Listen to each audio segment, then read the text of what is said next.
జై వీరవద్ద భద్రకాళి మాత నమో నమ. ఇప్పుడు అందుకే నేను రాజకీయాలు వద్దనేది మా నాన్న. ఎందుకంటే ఇప్పుడు రాజకీయాలు చూసాం కదా, ఇప్పుడు తాడిపత్ర జేసీ ప్రభాకర్ రెడ్డి గారి ప్రవర్తన చూడండి. ఈ విధంగా వీళ్ళు చేసే పనికి, పార్టీలకి, నాయకత్వానికి మచ్చలు వస్తాయి. తర్వాత ఇప్పుడు యువకులు వయోరములు బుక్ చేసుకొని హ్యాపీ న్యూ ఇయర్ ఎట్లా చేసినారు, ఇటువంటి రకరకాల కల్చర్ చూడండి.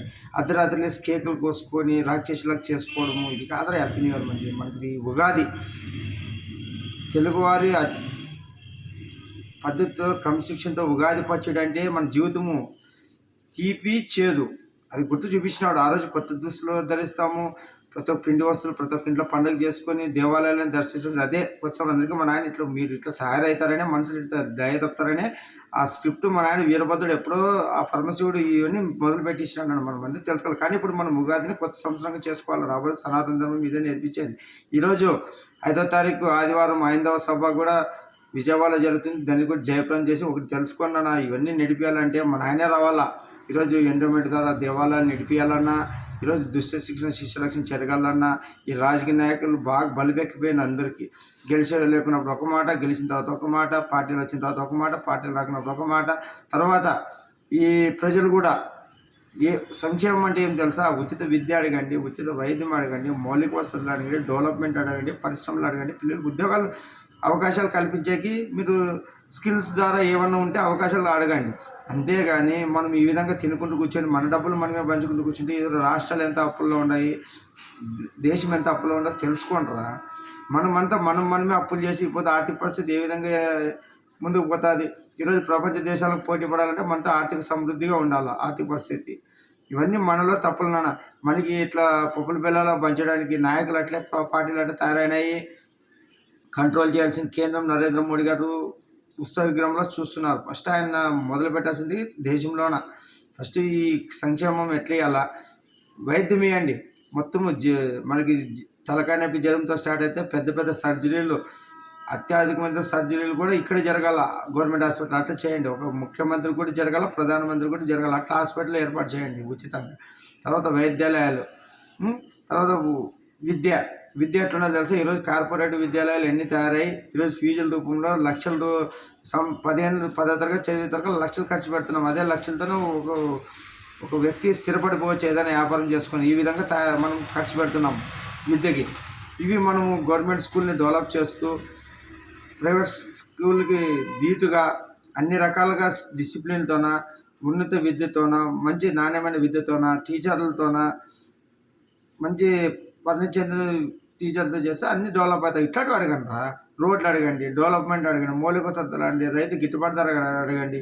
ఇవి మనం ఇవ్వాల్సింది ఇద్దరికే. రైతే రాజు, జవాన్ రక్షిస్తాడు, రైతు అన్నం పెడతాడు. జవాన్కి సబ్సిడీ మీద ఇవ్వాలా, రైతుకి ఇప్పుడు ఏదైనా ఒక 10,000 కరెంట్ బిల్ వస్తే 5,000 ఇట్లా పెట్టాలా. ఎవరికి ఉచితంగా ఇచ్చేది అవసరం లే. ఎందుకంటే సృష్టిలో మనం అనుభవించవచ్చు. శివుని భూమి ఇది, శివుని ఆస్తిని మనం తింటున్నాం.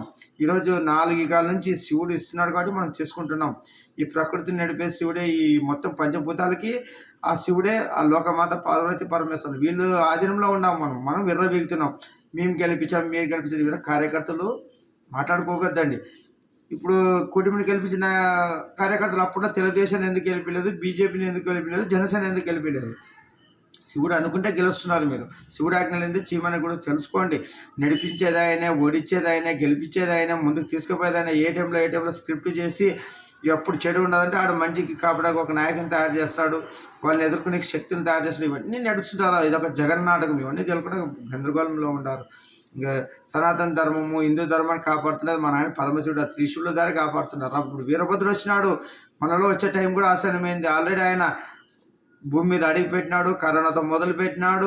ఇప్పుడు కర్మ సిద్ధాంతం ప్రకారం ఇప్పుడు వద్దు, హిందూ ధర్మం చలనం ఎట్లా వచ్చింది, చైతన్యం ఎట్లా వచ్చింది, మన ఆయన ఉన్నాడు కాబట్టి నడిపిస్తున్నాడు. ప్రతి ఒక్కరిలో చైతన్యం నింపి మన ఆయన ప్రత్యక్షంగా వచ్చి ఆ సనాతన ధర్మానికి గురువు అవుతాడు. మన ఆయన ఈరోజు పీఠాధిపతులు, మఠాధిపతులను ఎందుకు పెట్టాడు? వీళ్ళంతా ఉత్సవమూర్తుల్లో ఉన్నారు.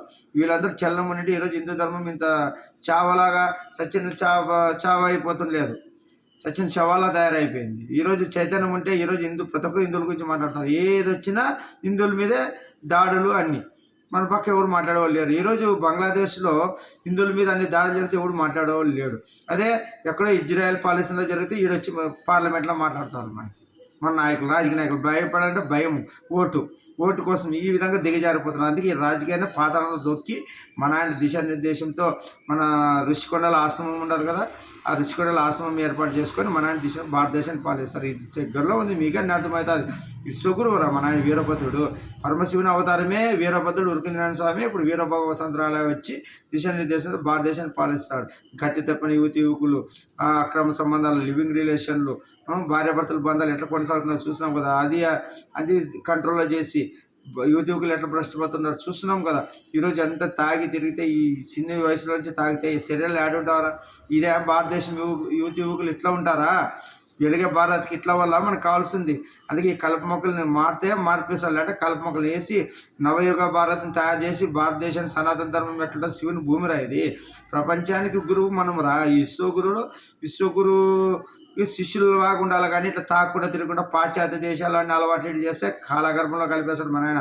మసంగా మారండి. ఆడపిల్లలైనా, మగపిల్లలైనా, స్త్రీలైనా, పురుషులైనా ఒళ్ళు దగ్గర పెట్టుకొని శివుని భూమిలో బతుకుతున్నాం. ఈ రాజకీయ న్యాయం నుంచే కదా మీరు అంతా విర్రబీగుతున్నారు.